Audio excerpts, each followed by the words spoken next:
Anyway, good evening. Let me not finish my energy on that because I've got a few things that I want to talk about. As you can see, I'm recovering, except that, I'm recovering. But, you know, I'm just finding it that my energy levels are going very quickly. Just me going up and, up and about into the kitchen, I feel the energy levels going just like, psh. Even when I talk, I need to be careful because if I talk fast and raise my voice, my energy levels go down. So bear with me. I'll be talking slowly and not shouting. I hope you can hear me. Yeah, I hope you can hear me. Tomorrow I'm going to the hospital, basically to remove the stitches, because the stitches that are here, they are plastic, proper plastic. You can feel, of course it's not plastic, but you know, they feel like plastic. And if my clothes, you know, touch there, I feel it. So I can't wait for them to be removed tomorrow. The wound is healing quite well. This is green tea. Green tea was recommended for me.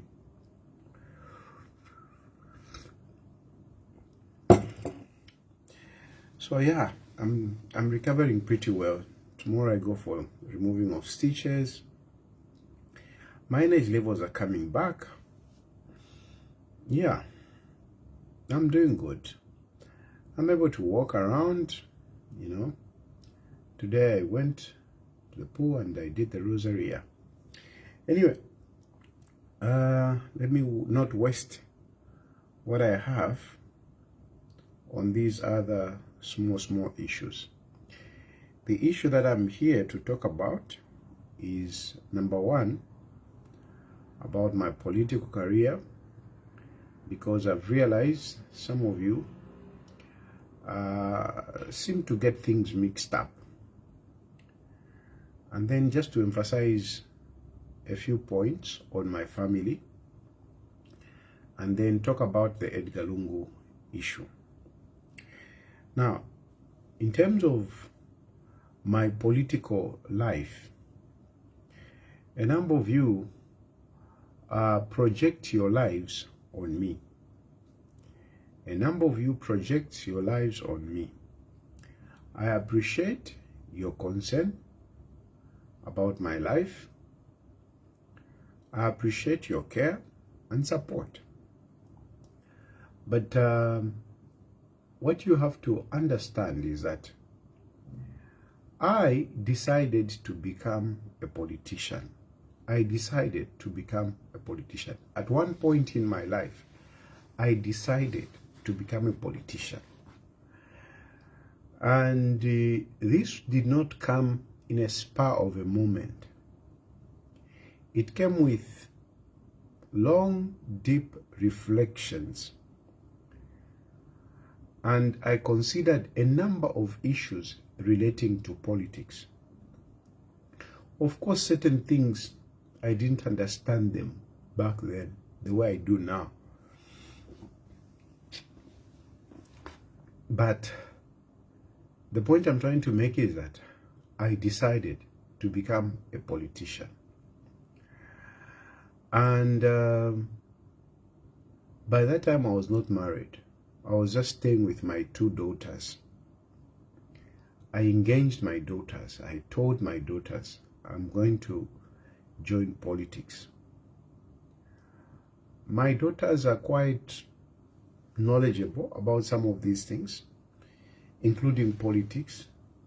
So when I was talking to them, I remember we had quite a candid discussion, you know, quite a candid discussion.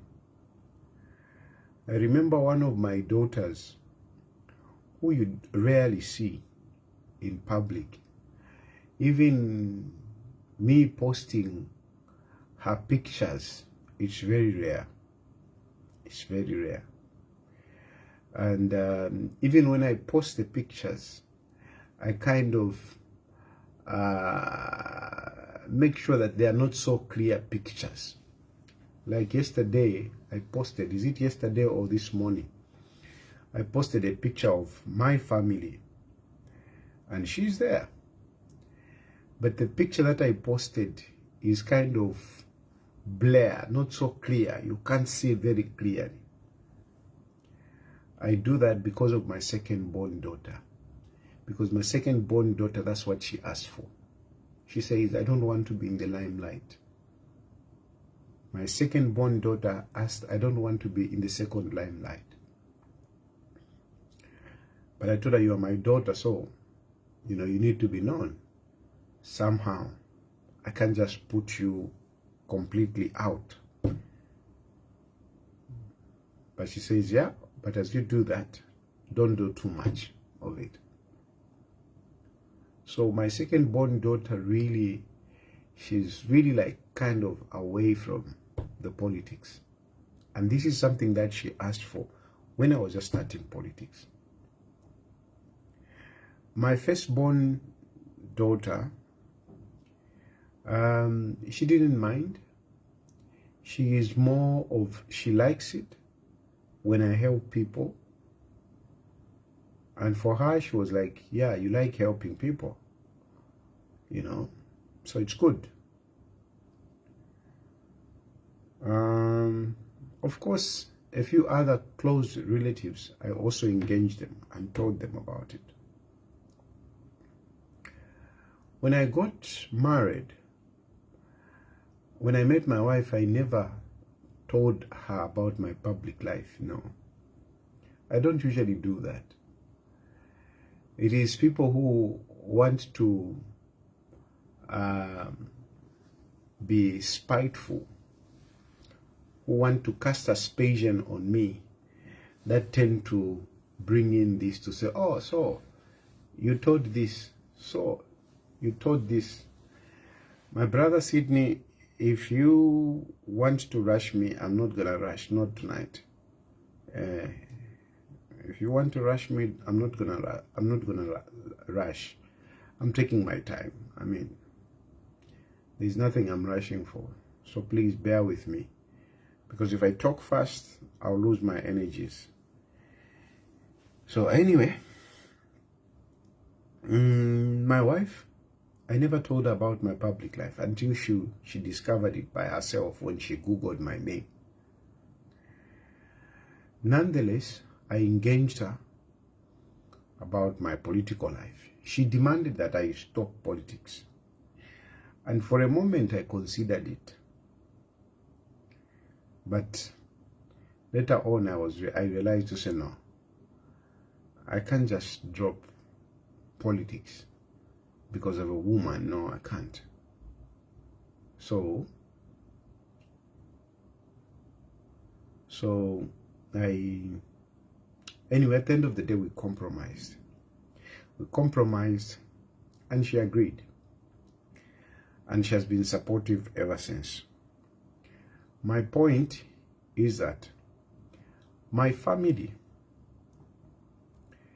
my decision to become a politician was well thought of and communicated to a number of people that are involved, including my mother. So, this is a decision that I made to become a politician.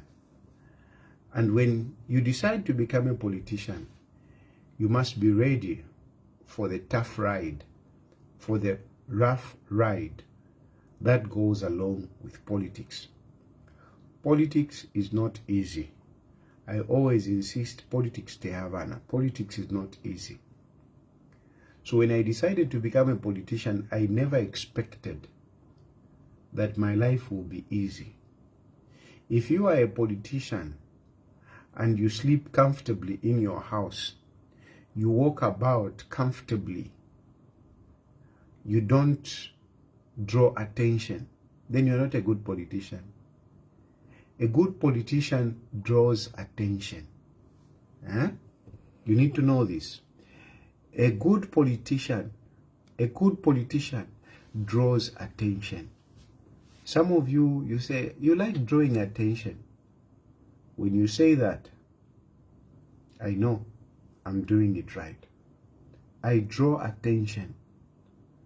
Right now, without notice, I abruptly came online to start talking to you. I've got the numbers. I've got numbers that many other politicians don't get because I draw attention. If you are a politician and you don't draw attention, you are not a good politician. A politician draws attention. But this attention that you draw brings also in threats. It puts you in danger. it attracts the police, the authorities. You find yourself time and again arrested. You find time and again you are in court. When you are drawing attention, if you don't draw attention, the police will not know where you stay. You will not be in court. Politics is a war. Politics is a war. When you are drawing the right attention, you are drawing attention. Those who are in power are threatened. Those who are in power are threatened. They want to hear what you are saying. They want to know what you are doing. So you have the state operatives around you. Your life is in danger. Your life is in danger. So for me, I decided to become a politician. And what is currently going on with me, whereby I am out of my jurisdiction, I'm out of my country, I'm in exile, this is part of politics. This is part of politics. And I don't blame anyone. I say this is part of politics. And it is because that I draw attention. It is because I have been deemed as a threat to those that are in power. It is not just the UPND. It is even the PF. The PF recognized that I'm drawing attention. The PF recognized that I was a threat. Edgar Lungu recognized I was a threat. And since they couldn't counter me on a political level, what did they use? They used the means available to them. The police, the courts. Some of you tend to speak like PF treated me well. PF is a better party for me. No. No.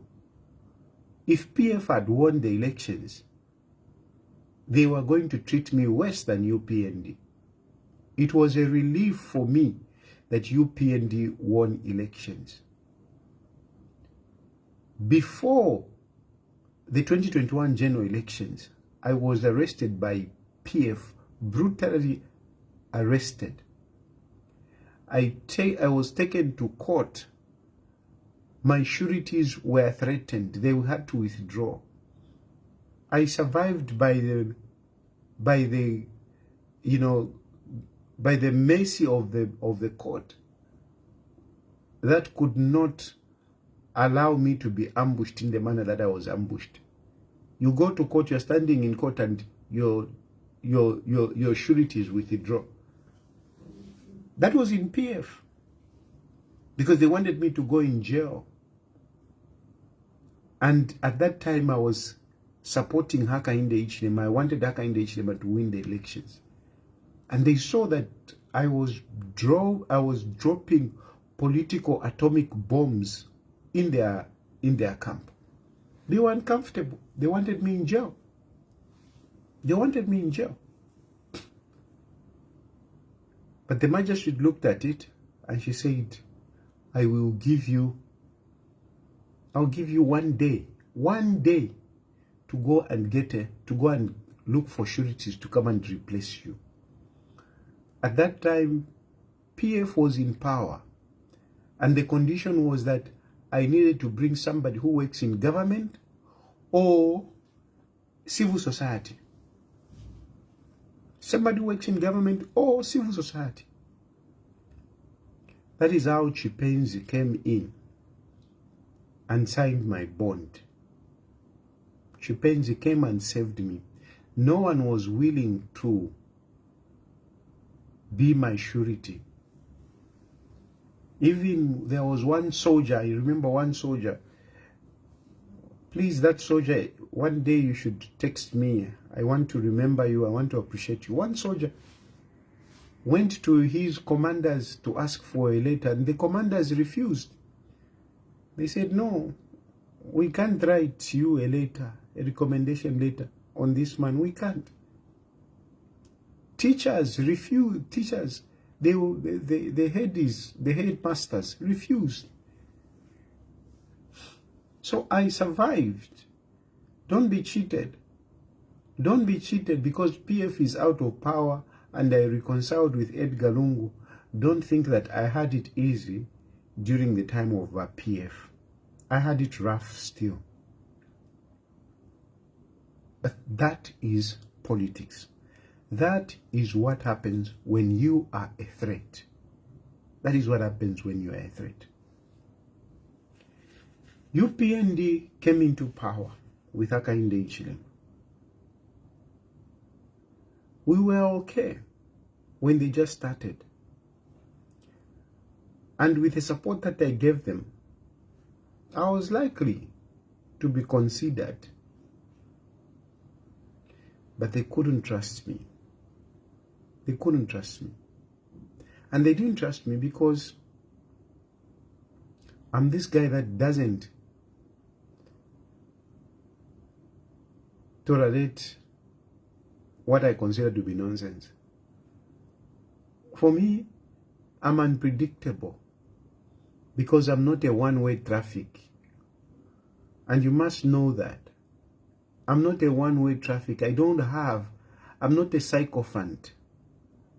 I'm not a sycophant. One who just praises those in power or those above him. No. No. I'm not like that. I'm not like that. I don't just praise. I will not just praise Hakainde Hichilema. Even when things are wrong. No, I will not. I will not. And I've never guaranteed that to anyone. And I will not start tonight. I will never guarantee anyone to say, I will agree with you no matter what. That, no. Because then I cease to exist as who I am. Then I cease. Then I'm not Tayali. If I'm going to guarantee somebody to say, no matter what, I will accept, I will agree with you, then I cease to be Tayali. Then I've forfeited my reasoning abilities. Then I give my freedom. Then I don't have my freedom. The first freedom, the basic right to our freedoms is to express ourselves freely. That is the number one freedom. If you can't express yourself freely, then you're not free. You are a political prisoner. You are an economic prisoner. You are a slave to whoever you are supporting blindly. For me, my brothers and sisters, I want you to know this. I don't guarantee anyone praises. No, I don't. I don't. I don't. I don't guarantee anyone the so-called loyalty. You call it loyalty. It's not loyalty. For me, it's not loyalty. If you are going to be accepting anything that, your superiors do, that's not loyalty. You call it loyalty. No, you are not loyal. No. No. No, that's not loyalty. That's slavery. That's slavery. If you can't challenge the decision of other people, if you can't challenge it, you are not a free person. And I want to be free. That is a freedom that I want to reserve. That is a freedom that I want to reserve. Anyway, the point I'm trying to make is that when UPND came into power,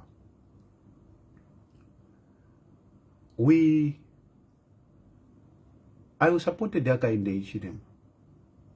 And surely I was poised to to have been appointed somewhere. And during the hesitation of, trying to see, I'm sure there were people that were considering to say, where can we put Tayali? But during that time, something happened. The military were not getting paid. They went for 3 months without getting paid. On top of that, there was a pledge that was made to them by President Hakainde Hichilema that they were going to be getting the 100% allowance coming from them participating in the UN peace missions. They were not getting that. This came to my attention. I tried to reach out to a number of people in UPND. They didn't respond. And the situation was getting serious within the military. And these people had told me about this.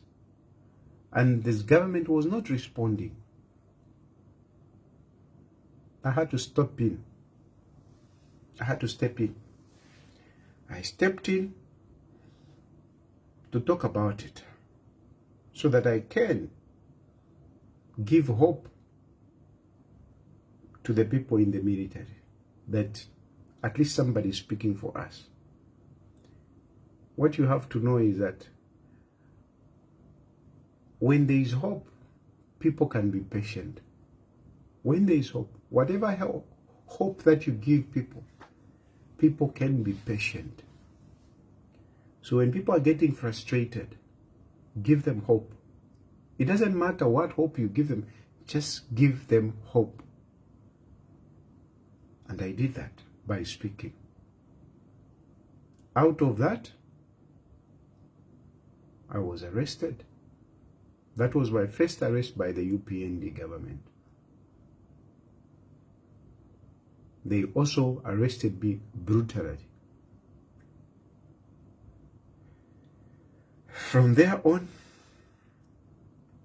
there was the issue of Alebwele rapport where Edgar Lungu wanted to come back. I'm one of the proponents of the Alebwele rapport. That attracted a number of court cases. And I don't know where some of you get it, where you feel that President Lungu was helping me or he helped me. And today you accuse me, though you are not grateful. No, President Edgar Lungu didn't help me. He didn't. This is why at one point I had to withdraw and go to the UPND pleading so that they can let go of my cases. Because Edgar Lungu did not give me the support that I needed. The Makebi Zulu you talk about, he did barely help me. Barely helped me. He appeared at my house a few times when the police came to my house. But that's all he did. But if you understand court cases, I would rather a lawyer shows up in court than to come and prevent the police from taking me. Because they will take you anyway. They will take you. A lawyer will come and make noise. But eventually they will take you. And you're going to end up in court. This is why I appreciate lawyers like Benjamin Mwelwa. Benjamin Mwelwa has really been very good.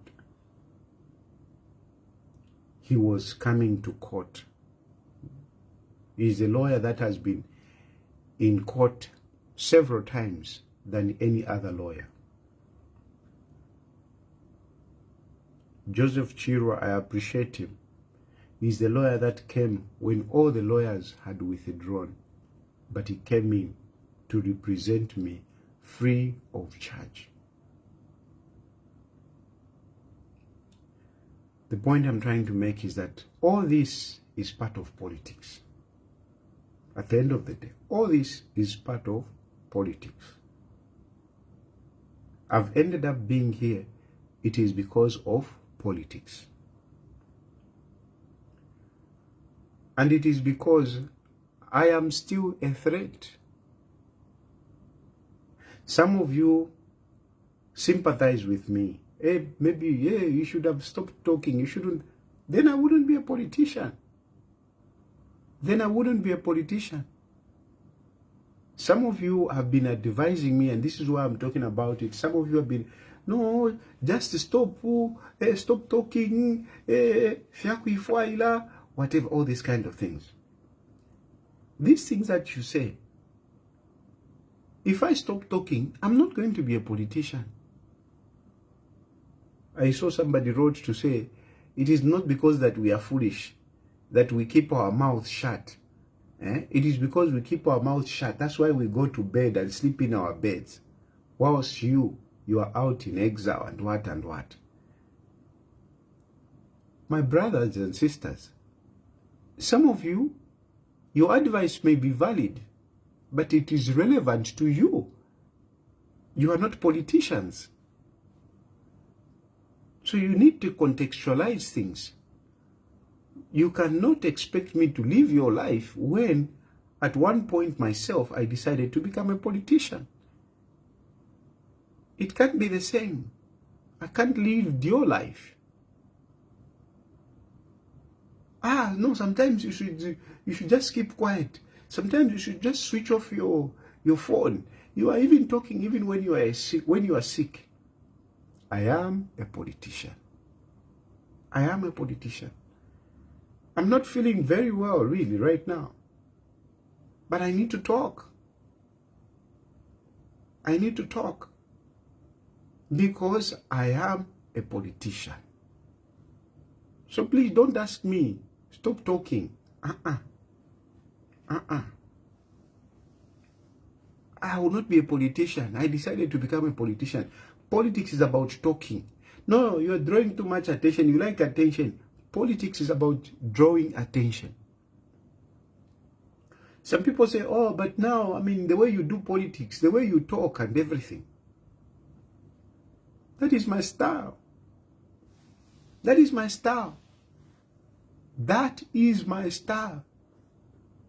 There are many people who talk. There are many politicians who talk. And sometimes we talk about the same issues. It's not that I have exclusive kind of topics that I talk about. I talk about the same topics that many other people talk. But I've got my style. That is effective. That is effective. I can't talk like other politicians. I can't. I have to speak like me. I have to speak like me. And I speak like me. And the way I talk, the way I do politics, it draws attention. It draws attention. It is effective. It is effective. I'm the only politician in Zambia who can't be challenged by a number of politicians. I'm not challenged. I'm not challenged. Who stands up to challenge me? Because they know. They challenge me. They are in for it. They are in for a battlefield. For a battle.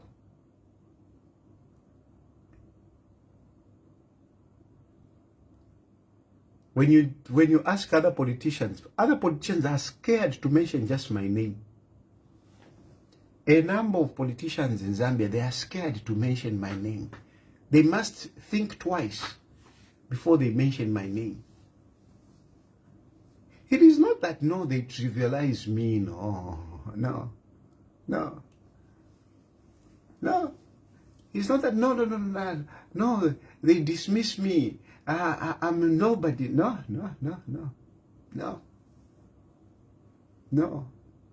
They are scared to challenge me. They are scared to mention my name. When they are asked questions, they don't respond according to the questions. Somebody is asked, you are in South Africa because you don't even have money. You are busy just asking money around from the people around. And he says, I'm disappointed that you bring that question. I'm disappointed that you're bringing pajama politics on your platform. Why? Because he knows if he challenges me, the next day, I'll be bringing out evidence of who is giving them the money. I'll give evidence of how they are doing their politics. The point I'm trying to make is that the way I do politics is effective. It moves. Even the giants of our politicians, it moves them. President Hakainde Hichilema, when he was in opposition, he had to move on a Saturday to go and report me to Woodlands Police Station. No, they don't respond to you. They don't. President Hakainde Hichilema had to leave home on a Saturday. On a Saturday to go and report me at Woodlands Police Station. Why? Because that was the only way he thought he could stop me.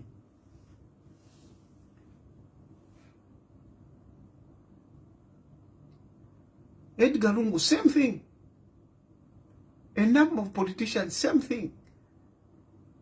They would rather rush to the police. Please save us from this guy because he's coming. They take me to court. This guy is coming. And by the fact that I may not be able to prove my case in courts, it doesn't mean that what I say is not true. No. By the fact that I am not able to prove some of these things in court, it's not because what I say is not true. When I was very sick, I sent a text message to one of my cousins. And I told him that whatever I said, whatever I did, nobody paid me to do anything, to malign anyone. I don't do malice. Because no one can corrupt me to say anything against anyone. No. I say things from my point of view. I say things from my point of view. Of course, it doesn't mean that all the time I'm right. Sometimes I'm not right. Sometimes I get it wrong. But I do it from my point of view. So, the way I do politics is the way I know how. And so far, it has proved to be effective. I'm unique. I'm different from all those other politicians. I'm different. I'm different. So please don't ask me, no, don't do politics like this. No. My politics is effective. What about my family?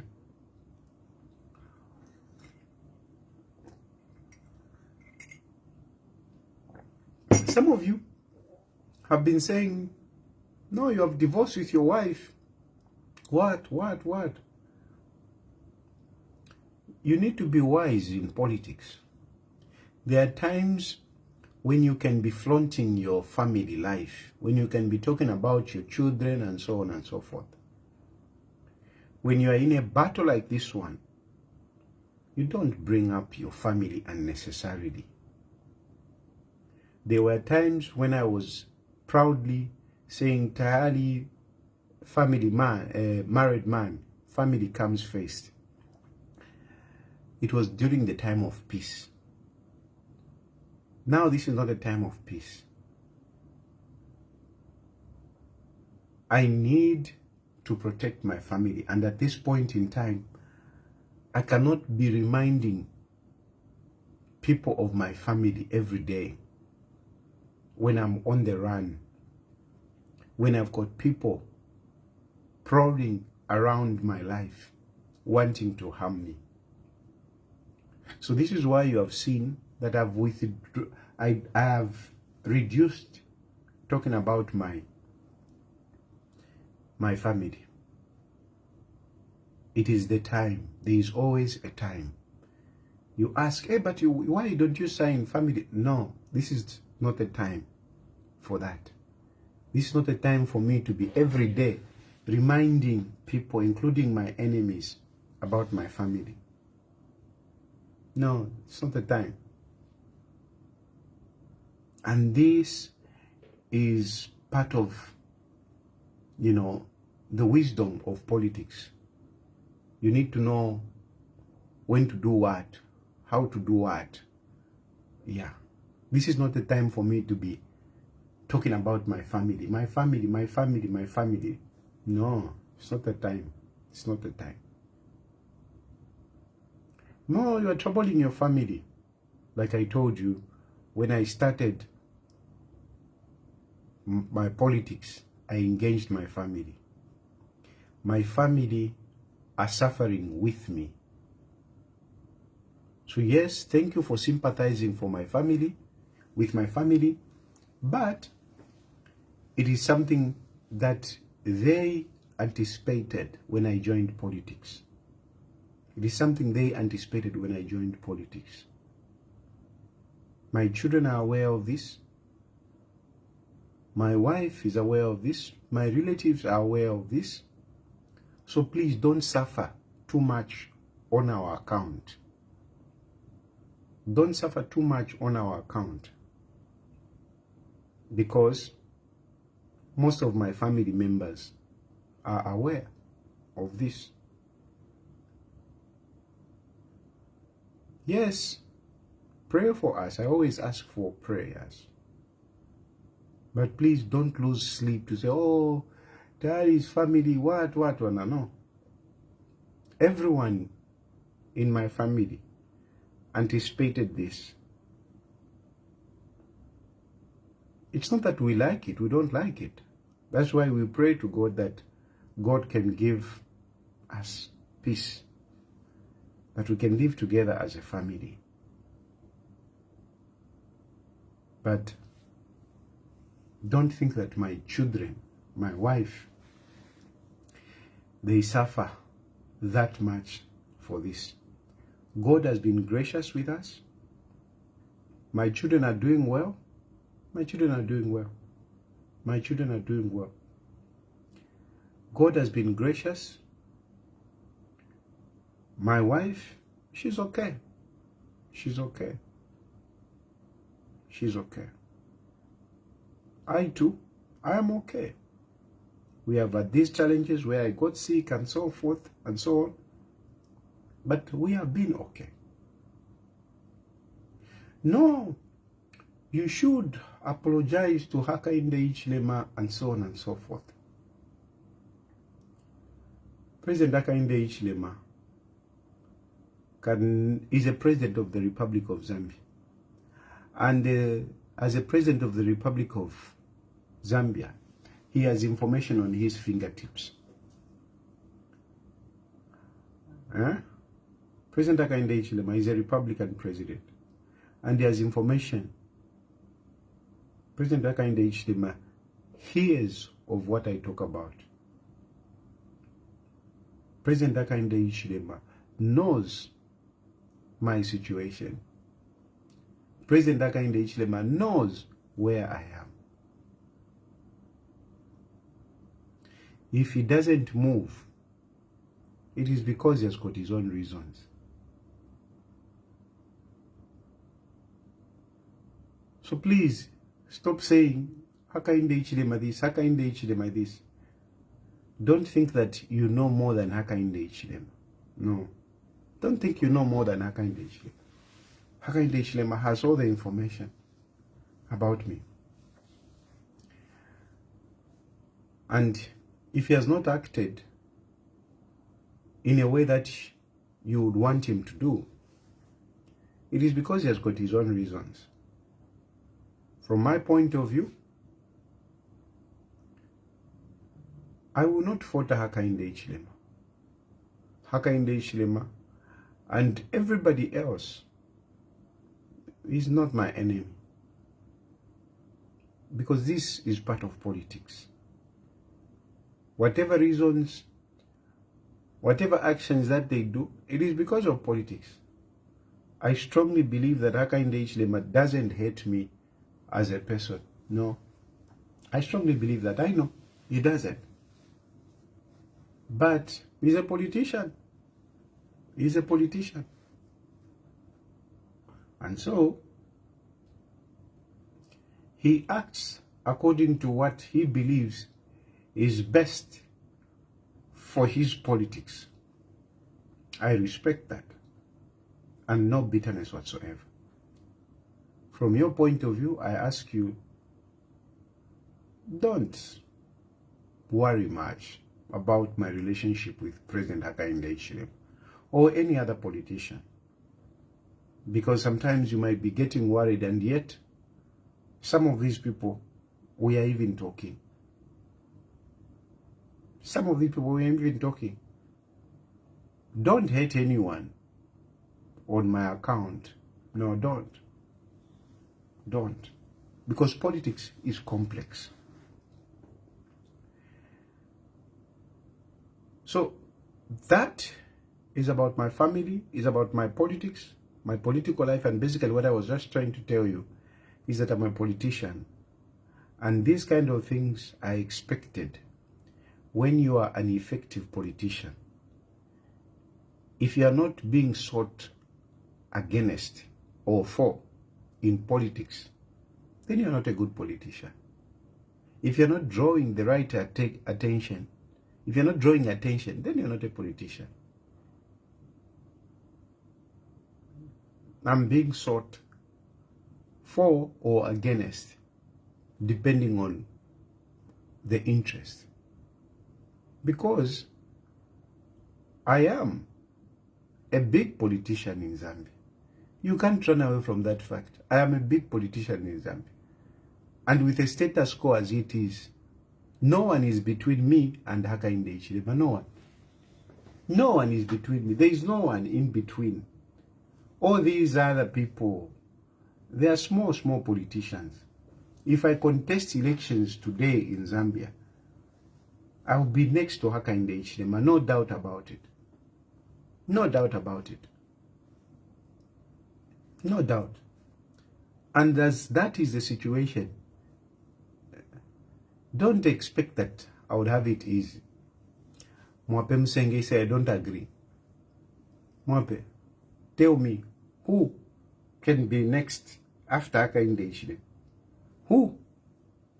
If not me, at the moment, if not me, who can be next to Hakainde Hichilema? Who? Mwape, give me a name. Give me a name. Give me a name of a politician that can be next to Hakainde Hichilema. The only one who was next to Hakainde Hichilema was Edgar Lungu, and that's why he was facing problems.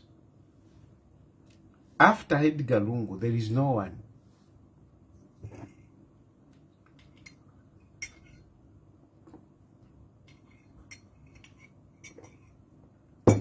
So with that, don't expect that I would have it easy. No. And don't expect that Hakainde Hichilema will just make a decision without thinking twice. No. He has to think twice.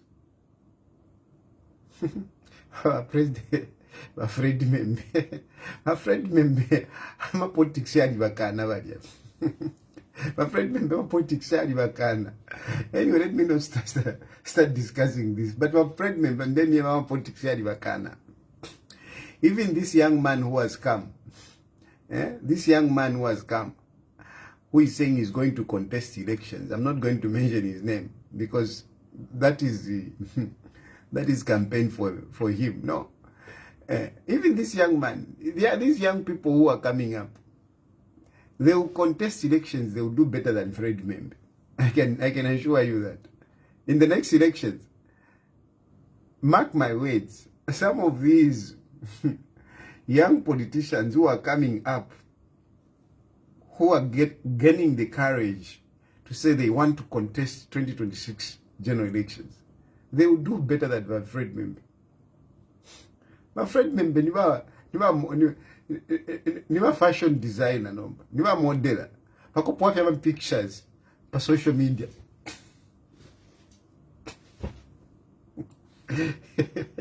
Niba modela friend member. But I mean, how can you be a model at your age without even the looks? Modeling is for the young people, but that's what my friend member has taken. My friend member is nowhere. He's nowhere. He's nowhere. But I'm a politics. Yali bakana. Yali bafuruma. Yali bafuruma. So anyway, the point is that whichever way you look at it,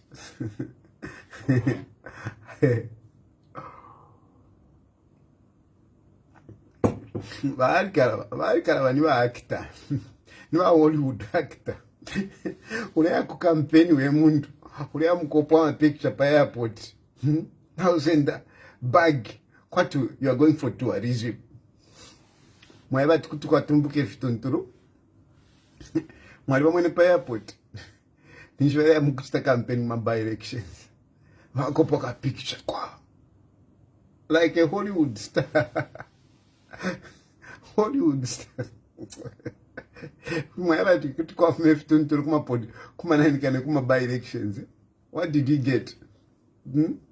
What did he get? Balikala bala bapera ama nanikana ama permits ba UPND nicho bali basura. That's why bapera ama permit ba UPND to have a rally. But ngabakwata rally, who comes there? Bale ishukira nanikane udia Edgar Lungu ili alipo ngabapera permit Edgar Lungu ngaisa kwa babantu. Balikala bali bapera nombali na nanikane permit kadushinga tekwa George kuli bapere kuti. Who was there? Who was there? Politics they have now. But tinenga vampera. Just imagine now where I'm Zambia. I'm in Zambia. Ero vamperati. Rari. Nakangweni nkwata. Akakuvika ka stage filia. Shan. Uleti kuti chawashan.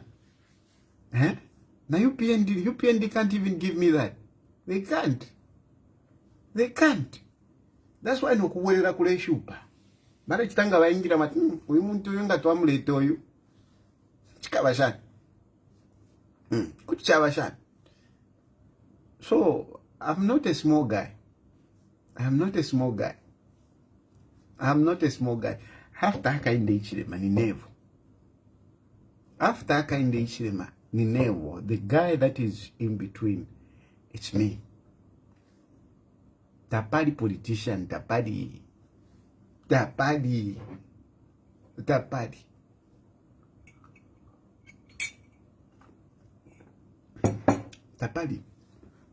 Anyway, so I think I've made my point on that score. But now, I just wanted to give you a little bit of update on what is going to happen in South Africa. So tomorrow, the court is supposed to rule as to whether Edgar Lungu should be buried in South Africa or be brought to Zambia. Sorry, I have to sit like this because naikosako a little bit, but you know. So the court is supposed to rule tomorrow, but I don't know if the court will rule. Why? Because there are a number of applications that have been made in the South African court. There are a number of applications that have been made in the South African court. There are applications that have been made for some people to join in the case. Okay? Have joined us. There are people that have made applications that they want to join. in the court cases, in this court case. And the court has not made its ruling. Then there is also a very important case, a very important application, a big application, which is the inspection of the body of Edgar Lungu to ascertain if indeed it is Edgar Lungu that died. The government has made that application. So there are a number of these applications which have been made in the South African court. And the court has not made rulings on those court cases, on those applications. So I'm really wondering if the court will make its ruling as to whether Edgar Lungu will be buried in South Africa or not, because of these applications. I don't see this case being concluded tomorrow. I don't see. Sorry, Peter, I can't cover my stomach because the stitches are itching. If I put my t-shirt, if I put my shirt, on top, it's just something else. So I apologize for doing that because I can't cover that. If I cover that, it's just something else. So I don't see the court making a ruling tomorrow because of these other applications.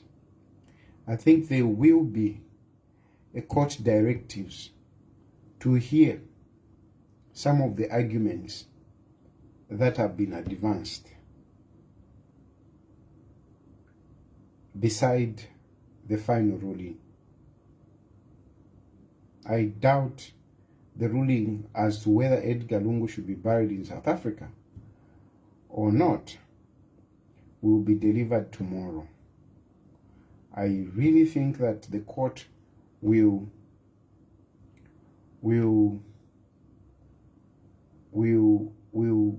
look at these other applications that have come up.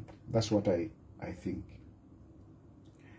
Now, my brothers and sisters, the issue of Edgar Lungu's case, this is where I have seen, or I have fallen out with Edgar Lungu and his co-hosts. This is the matter that has separated us, that has made us differ. This is a matter where most of you have come to hate me. People that were even helping me financially have withdrawn because of this matter. I am actually happy that I've been exonerated when people say, no, you do things for money. The Edgar Lungu case has separated me with people that were substantively helping me financially. They have withdrawn. They are not even talking to me. But I'm happy that I've taken the position that I've taken. The position that I've taken has got nothing to do with a UPND. The position that I've taken has got nothing to do with me wanting to come home. I'm just from explaining to you about my political life, the danger that I pose to those in power, the uncertainty that they have about me. I can't think that simply supporting or simply taking this position would bring me back home. No, I'm not a small boy. I'm not a small boy. I am not a small boy that can just be, people can just decide, no, let him come back home. No. And from both sides, the UPND, if they have to bring me back, they have to think twice, and they need to be very sure of certain things. And I don't blame them for that. Even on my part, I can't just jump on a plane, leaving my immunity, leaving the freedom that I have here. Here, I am protected. Here, I am protected. Well protected. I can't just abandon that to go and throw myself in jail. No. No, I can't. I can't. I'm not a criminal. I don't want to go to jail. I'm not a criminal. So I can't just abandon this and just jump. No, I'm going back to Zambia. No, I can't. I can't. I can't. I need to be sure when I'm going back to Zambia. What am I going to do? Where am I going to be? I need to be sure. Even those in government, even them, they have to think, okay, Tayali is coming. What is he going to do? How are we going to do this and that and that? It's not a simple issue. So it's not an issue that I'm not that naive that I'll take this position and think that I'll go back to Zambia just like that. No. No. I've taken this position because, Mwebantu, it is not right for us to bury Edgar Lungu in South Africa. That is my issue. My issue, I'm very consistent on this one.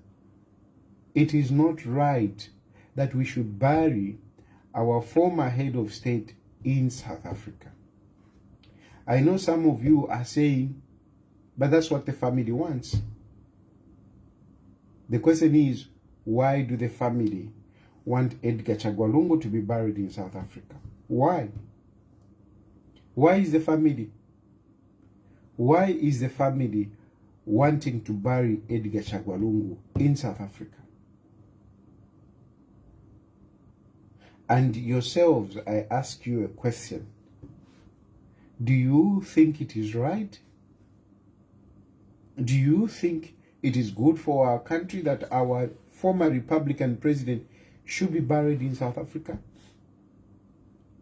Objectively speaking, from where you are,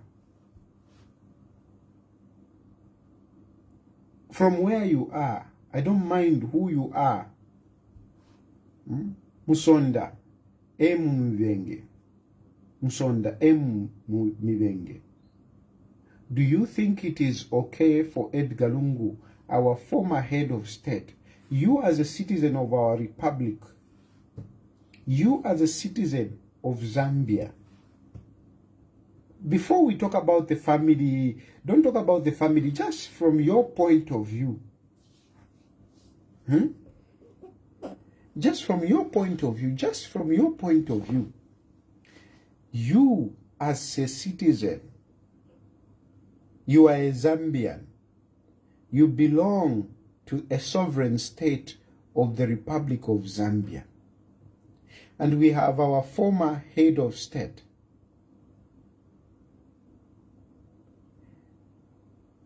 in a morgue for almost 2 months now. Because the family is saying that he should be buried there. Before you talk about the family, I ask you, as a citizen, do you think it is right? Do you think it is right? For me, as a citizen, and especially as somebody who is aspiring to lead that country, I see it very wrong. I say it is very wrong. For me, as a citizen of that country, it doesn't matter where you belong, just as a citizen of that country, do you think it is right? Do you think it is right? Don't talk about the family. Just you as a citizen. Do you think it is right? From my point of view, From my point of view, no, it is not right. I refuse, it's not right. Okay, fine. Let's consider the family position. No, but the family wants. The question is, why do the family want Edgar Lungu to be buried in South Africa? The reasons of the family is that they want to respect the wish of Edgar Lungu. Edgar Lungu said that he doesn't want, actually he didn't say, his wish is not that he wants to be buried in South Africa, that he should be buried, Hakainde Hichilema should not come anywhere near. These are the reasons that the family are advancing. That they don't want Hakainde Hichilema to come near his body. So in terms of the family, they want Edgar Lungu to be buried in South Africa because Hakainde Hichilema has insisted that he has to be part of the funeral process. So since Hakainde Hichilema has insisted that he has to be part of the funeral process, then we should bury our former head of state in another country. What is at the center of this? A lack of reconciliation. Because Edgar Lungu and Hakainde Hichilema, they didn't agree. They were rivals as politicians. They were rivals as politicians. This is what is at the center. At the center is these two were rivals. And as rivals, it should continue even in the death of Edgar Lungu. What is that? Isn't that bitterness? Isn't that bitterness? Where is the reconciliation that we, as citizens of a Christian nation, espouse for? As citizens of a Christian nation, we propagate reconciliation. Is there reconciliation in what the family is demanding? Is there reconciliation? I am a Christian. I'm a Christian. And I propagate reconciliation. So for me, I can't agree that based on the differences that were there between Hakainde Hichilema and Edgar Lungu, we should bury Edgar Lungu in South Africa. I know you can bring in all these arguments to say, no, he was stopped from going for medicals and what and what. That is all bitterness. That is all bitterness. And I find it hypocritical. I find it hypocritical because Edgar Lungu himself was not so kind to Hakainde Hichilema. Edgar Lungu was not so kind to even people like me, to even people like Sean Tembo. Sean Tembo was beaten. Edgar Lungu was not so kind even to people like Fred Membe. Fred Membe had his post completely grabbed and destroyed. Many people losing jobs. So we can bring up all these negativity. But is this something that we should be bringing when somebody has died? Even you who have hated me for it, you don't like me for this. You have hated me for it. But do you really think it is right that we should be insisting on this bitterness when Edgar Lungu is dead? Do you think it is right that we should keep Edgar Lungu for 2 months without being buried because of bitterness? You may hate me for this. You can be saying whatever you want to say. But I strongly believe that the position I've taken is a correct one. It's a correct one.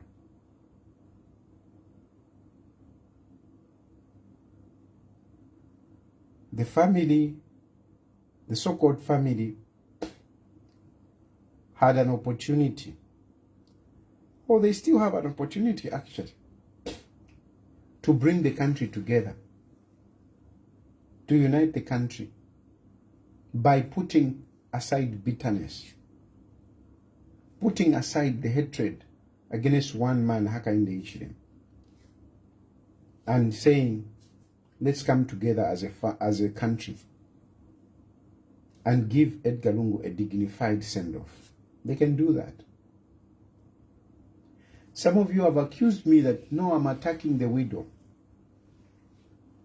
I'm attacking the widow. I'm attacking by Esther Lungu. And you prefer to talk about the family.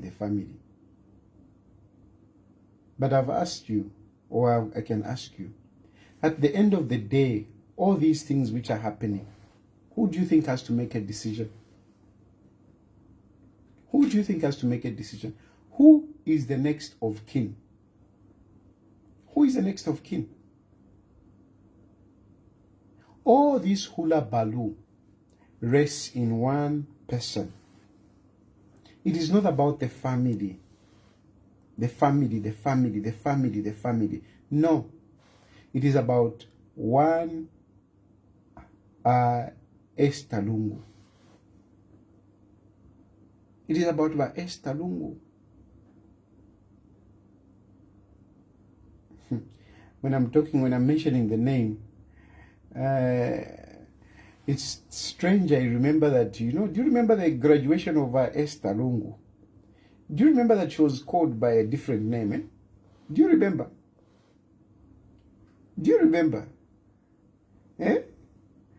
Right now, I'm just sitting here and I'm thinking, when Esther was graduating, she was identified by a different name. Why? Why? What name was that? Who can remember the name that Esther was called when she was graduating? Do you remember the name, that name? Anyway, that's a story for another day. But the point I'm trying to make is that the next of kin is Esther Lungu.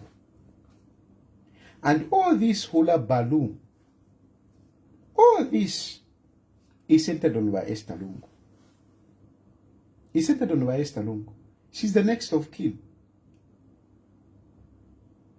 She's the next of kin. Esther Lungu, she is the next of kin. She is in charge of this. She is in charge of this. It is not about the family. It is about Esther Lungu. And the question that I ask you is that, Esther Nyawa Tembo, exactly. Esther Nyawa Tembo.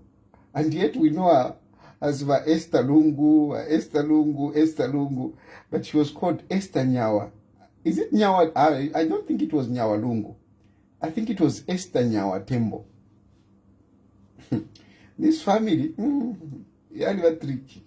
This family, this family is just something else.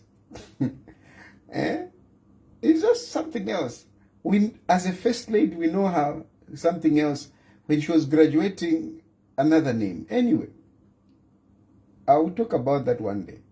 But the issue that I'm talking about is that Esther is at the center of all this. Is at the center of all this. And why is Esther insisting? Why can't Esther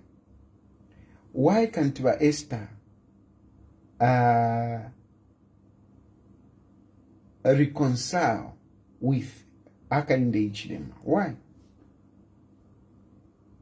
Why? Do you think that Esther is doing this to preserve the wishes of the husband in his death? No. No. But Esther has got her own agenda. But Esther has got her own agenda. And this is why I've been singling her out. I've been singling her out because she is the next of kin. She is the next of kin. And I strongly believe that Esther has got an agenda. And in the subsequent addresses, I will talk about those agenda. I will talk about that. But Esther has got an agenda. And the agenda that she has is not the agenda of mourning the husband, no. No. So if you are word widow, apate kulira kuli pwapa. Apapali agenda. Te kulira kuli pwapa. Te fia kulira fili pwapa. Apapali imingalato. Apapali imingalato. As it is, Esther is controlling PF. As it is. As it is, Esther is controlling PF through her representative, Makebi Zulu. As it is, listen to me very well. As it is, Esther is controlling PF using her representative in the name of Makebi Zulu. She's not standing up to address the PF members and the nation. She's not standing up. But she's standing up using Makebi Zulu. Makebi Zulu, ever since Edgar Lungu died, has by default assumed the presidency of PF. Has assumed. By default. If you haven't seen it, open your eyes. Today, who has got the most powerful voice in PF? Today, who has got the most powerful voice in PF? Tell me. Tell me who has got the most powerful voice in PF as we speak right now. Tomorrow they are going to court, and afterwards some people have to make statements. Whose statement are you going to be looking forward to listening to? Whose statement? It is Makebi Zulu. When I given Luvinda, it is just by name. Given Luvinda is an acting president, it is just by name. And if anything, Nakachinda has even got a bigger voice, because Nakachinda is part of Esther Lungu. Is part of Esther Lungu. Given Luvinda is sidelined as we speak. He's just holding on. He's just holding on. But really, he has been sidelined already. Given Luvinda has been sidelined already. Makebi Zulu has taken over. Taken over because of Esther Lungu. If anyone has to play a significant role in PF, he must bow Kuriba Edgar Lungu. Kuriba Esther Lungu. And Esther Lungu is retaining that power because Edgar Lungu has not been put to rest. The moment Edgar Lungu will be truly put to rest, the power over Esther Lungu will go. The moment Edgar Lungu will be buried at Embassy Park, that will be the end. No, government is the one that has prolonged this because they took them to court. Government went to court because they refused to have Edgar Lungu deposited in South Africa. The burial that is going to happen in South Africa is not burying Edgar Lungu in peace. That is depositing that is depositing. And as long as Edgar Lungu is deposited in South Africa, but Esther Lungu will have control of PF and the money. I'll talk about that later on. I'll talk about that. But Esther Lungu is controlling PF and the money now. She's controlling, mark my words, but Esther Lungu is controlling PF and the money. The moment Edgar Lungu is buried in Zambia, Kwamana, they will lose control. They will lose control. As long as Edgar Lungu is in South Africa, whether he's in a morgue, whether he's in a graveyard, but Esther Lungu retains the power. Retains the power. There is no difference. Don't think that when Edgar Lungu is buried in South Africa, then it's finished. No, there is no difference. That where they want to bury Edgar Lungu there, it is just as good as a morgue. That's all. Chimofana mortuary. Because that story will not be closed. And even you who are supporting to say, but that's what the family wants. That's what the family wants. I can ask you a question. When Edgar Lungu is buried in South Africa, is buried in whatever grave, do you think the story will end? Do you think the story will end? Do you think Edgar Lungu would be resting in peace? The story will be finished? No. No. No. The story will still be there. And the story will be Edgar Lungu needs to be brought to Zambia. It will be like immortalizing Edgar Lungu. It will be like Edgar Lungu is still alive. He hasn't come back to Zambia. Edgar Lungu is coming back to Zambia. That is what it will be in the minds of the people. There will be no closure. There will be no closure. It will now, the agenda will be Edgar Lungu has to come back to Zambia. How do we bring Edgar Lungu back to Zambia? It will not be about Edgar Lungu is dead. Can we find a replacement? It will not be. It will not be. The story that will be there, even Bafnyamu Mochari, Bamushika Edgar Lungu, the story will be Edgar Lungu has to come back to Zambia. Thereby immortalizing Edgar Chagwa Lungu. He will still be alive. And since Edgar Lungu is still be alive, but Esther Lungu is in charge, not Given Lubinda, no? But Esther Lungu will be in charge. And like I'm telling you, by Esther Lungu, he's in charge. She knows about the resources. She knows who has the money for Edgar Lungu.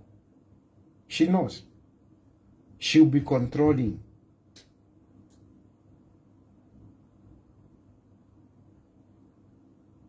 So this is not about Hakainde Ichilema, no, Hakainde Ichilema this, Hakainde Ichilema this, no. No. And I'm not saying this because I want to come back to Zambia. I've got my own political differences with the UPND, with President Hakainde Ichilema. And those issues will not be resolved simply because I have agreed with government on this issue, though. That is being naive, if you think like that. What is here is about immortalizing Hakainde Edgar Lungu so that Esther can continue ruling. You have already seen all these opposition, they are in agreement. Why are they in agreement? Why are they in agreement? They are scared of Esther Lungu. They want to be considered by Esther Lungu. So they don't want to differ with Esther Lungu.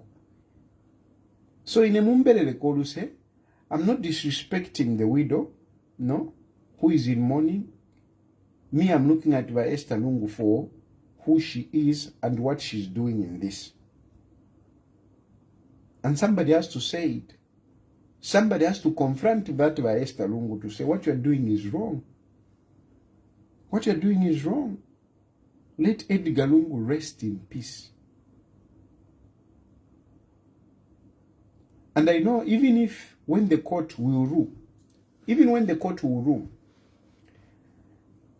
if, for example, the court rules in favor of government to say let Edgar Lungu come to Zambia, this is very important. This is very important. You need to listen to this. Even if the court rules that no, Zambia, the Zambian government, Edgar Lungu should be buried in Zambia, but Esther Lungu will not come to Zambia. Even if the court rules that the body of Edgar Lungu should come to Zambia, but Esther Lungu will not come to Zambia. She will not. And as the next of kin, the widow, Zambian government will find it difficult to transport that body into Zambia. They'll find it difficult. They'll find it difficult. They will find it difficult. Because how do you move a body of someone leaving the next of kin behind? How? How do you move the body? How do you move a body of somebody leaving the wife behind? How? So don't even be excited to think that, no, this is not about the court. This is not about the court making a ruling, no. This is not about the court making the ruling, because whatever the court will say, whether the court says, no, let's see, how can Edgar Lungu be buried in Zambia? But Esther Lungu will refuse, that I'm not going there. I'm not going. And she will use, we already know that they sought asylum. They're seeking asylum. And according to the Geneva Convention of 1950, when somebody claims asylum, you can't move him from a country to a country where he or she is scared of his rights being violated. Why the Lungus have been insisting to say Edgar Lungu, Hakainde Hichilema didn't treat Edgar Lungu well. It is because they want to justify their asylum application. That argument that you have been hearing, demonizing our government, demonizing Hakainde Hichilema, it is because by Esther Lungu and the so-called family, they want to strengthen their position that they need asylum. They are not letting go. You people are busy being naive and buying into this idea to say, no, Hakainde Hichilema did not treat Edgar Lungu well. They are emphasizing that. No, he didn't treat him well. He didn't treat him well. He didn't treat him well. You know why they are emphasizing that? It is because that is the basis for them to seek asylum in another country. In another country. So they are insisting on that one.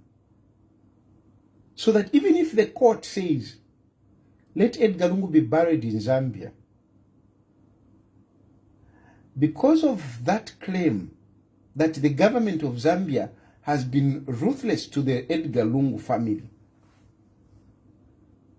their asylum application stands.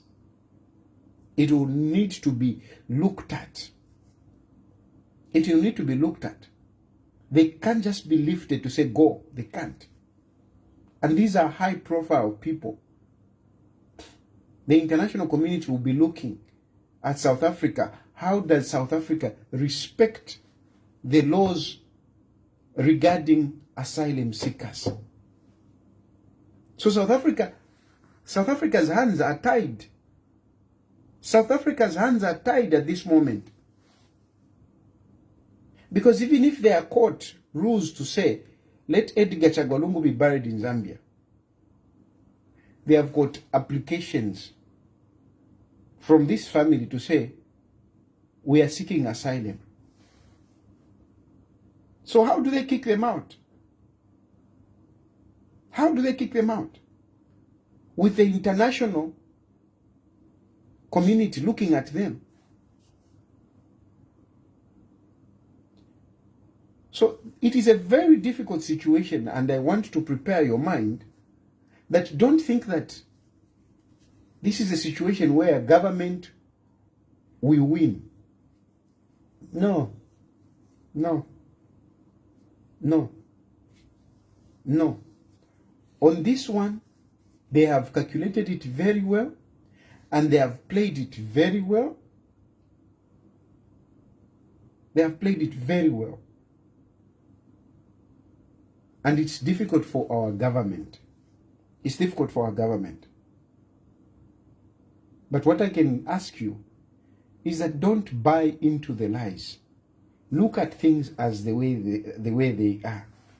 Don't buy into the idea of Hakainde Hichilema did not treat Edgar Lungu well. No, don't buy into that. Don't buy into that. Because when people die, there is reconciliation. In difficult circumstances, we reconcile. Even me, when I was sick, when I was thinking that I was going to die, I reached out. I reached out to my government. I didn't say, no, Hakainde Hichilema. I called for reconciliation. That's what I called for. If I had died by now, I would have been in Zambia and there would have been no all this nonsense. So when they say, no, he did this, ask them, at which point are you going to reconcile? But they are doing that. It is because that is what is holding them to claim for asylum. That is what they are using to claim for asylum. So they can't drop that. If they drop that, then their asylum application falls off. It falls off. So they have to insist, no, this man, Hakainde Hichilema, is very bad. No, they have to keep on that. They can't drop that. They drop that, they have lost the application of asylum.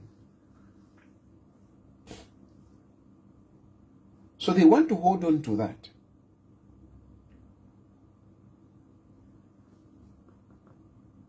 So for the Zambian government, all we can say is that they are doing their best to fight it, so that at the end of the day, at least you Zambian people can appreciate that they tried. But fear should believe. But at the end of the day, this is not a case whereby no, the Zambian government will win. No. No. Because Esther Lungu and his people, they are playing these cards. This is not about Ukulila. This is not about the funeral, mourning Edgar Lungu. No. This is about high politics and power.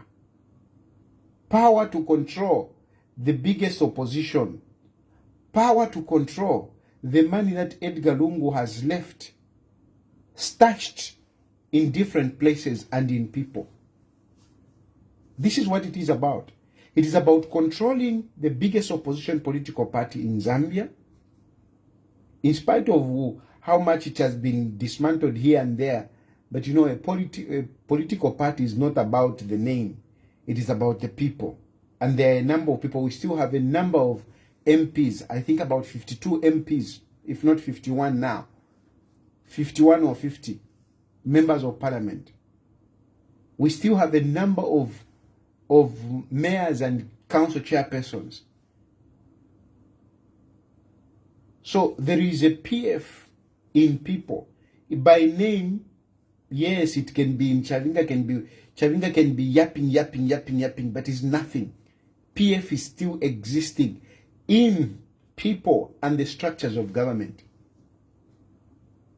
And somebody has to control that. Who do you think has to control that?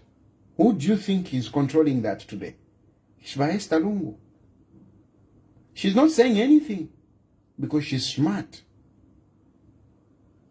She's controlling PF using Makebi Zulu. Makebi Zulu has got so much power because Makebi Zulu is speaking for the family. But who is that family? Who is the next of kin? Esther Lungu. Edgar Lungu left money stashed around.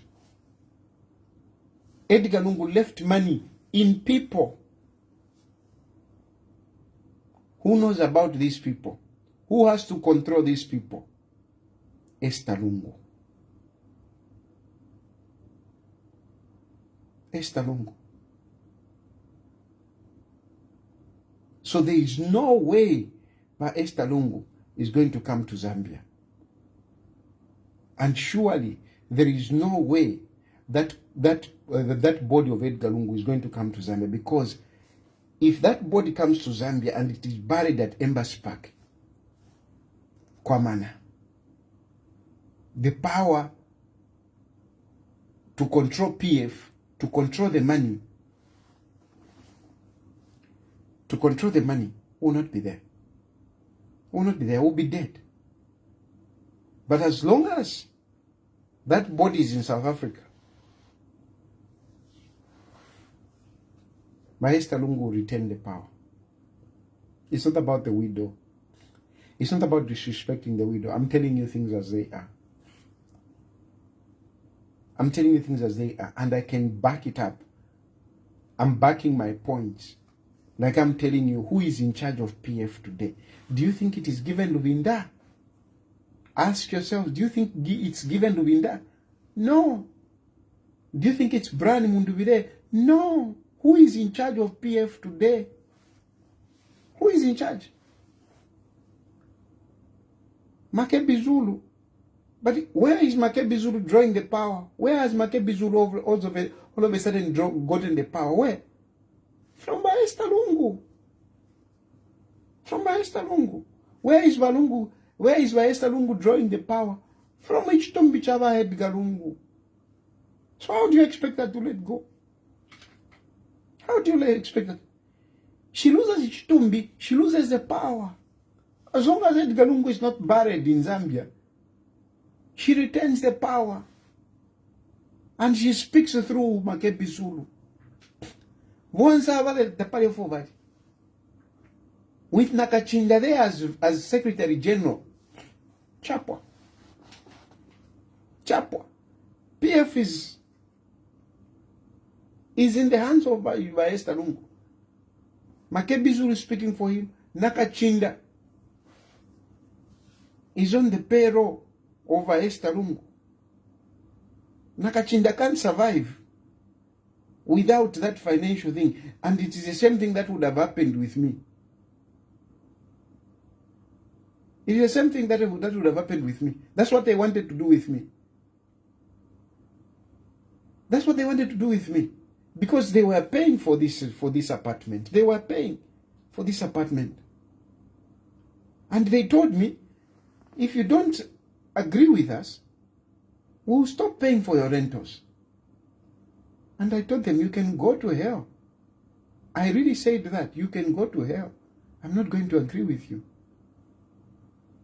Even me, if I was not courageous, I would have been singing here, Vaesta, Vaesta, Vaesta, Vaesta. But no, Tefon bomb. Tefon bomb. Anyway, that is just what I wanted to share with you. That tomorrow I doubt the court will rule. I doubt the court will rule because of the number of applications. And then besides that, even if the court rules in favor of the government, Esther Lungu is not coming to Zambia. And if Esther Lungu is not coming to Zambia as the next of kin, there is no way Chitumbi would come to Zambia. There is no way. There is no way. So the situation as it is that this situation is not ending now. It's not ending now. It's not ending now because it's about power.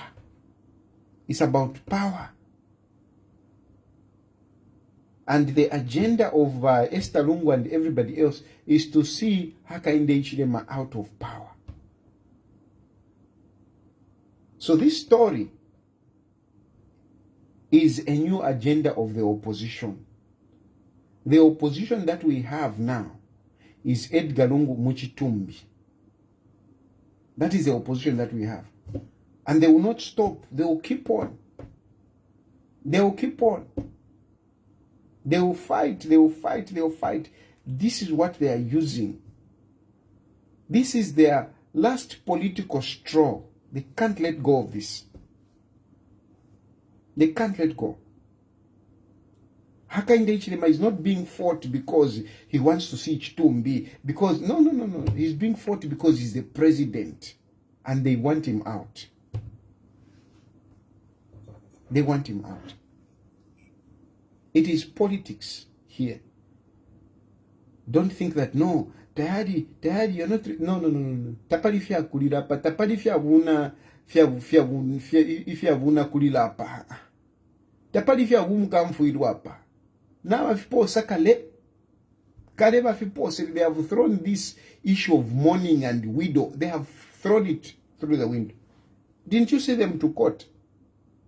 Eva ladies have never come to court. Namairo mukawamona. Fia lipwe fia kulila. Fia lipwa. Apa it's about power. It's about money. Thank you very much. I will see you tomorrow. If I'll have the energy, I will give you an update of what will transpire in South Africa. Otherwise, I ask you to continue praying for me. Me, I'm just a genuine guy. Genuine guy. Just a genuine guy. I say things as they are. Things as they are. Whether you like me, you don't like me, that is your problem. Whether you withdraw your funding, it's okay. It's okay. It's your money. It's your money. It's your money. But at least I'm not enslaved by anyone. I'm not enslaved by you people who are helping me with money. I'm not enslaved by President Hakainde Hichilema. I'm not. Me, it's only God who looks after me. May God bless you. May God bless Zambia. Good night.